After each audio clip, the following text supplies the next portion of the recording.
سبيل الدموع سبيل مريح تنهد يا صاحي كي تستريح وغصن الدعاء الخفي الصريح يسعك الفضاء الرحيم الفسيح.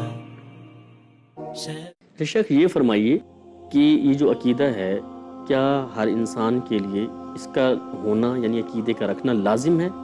بہت خوبصورت سوال ہے آپ کا، اس لیے کہ عقیدہ کسی بھی چیز کی بیس ہوتا ہے، ٹھیک ہے، بنیاد ہوتا ہے. ہم جو عمل کرتے ہیں، نماز پڑھتے ہیں، روزہ رکھتے ہیں، حج کرتے ہیں، یہ جو چیزیں ہیں یہ ساری کی ساری اسلام کی ایک عمارت ہے.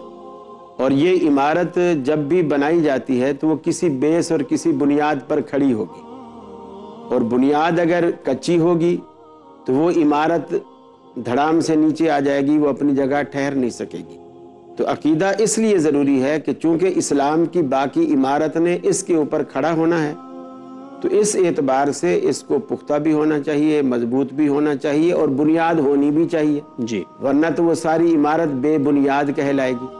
اگر کسی شخص کے اندر نماز، روزہ، حج، زکوٰۃ چل رہی ہے اور عقیدہ کچھ نہیں ہے تو پھر اس کی یہ ساری عمارت جو ہے وہ بے بنیاد کہلائے گی.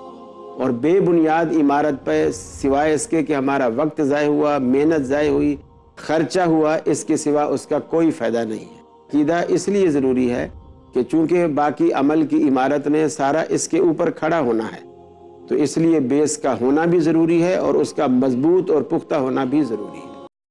اللہ کے دین کی دعوت اور لوگوں تک پہنچانے کے لیے اس ویڈیو کو ضرور لائک، شیئر، کمنٹ اور سبسکرائب کریں.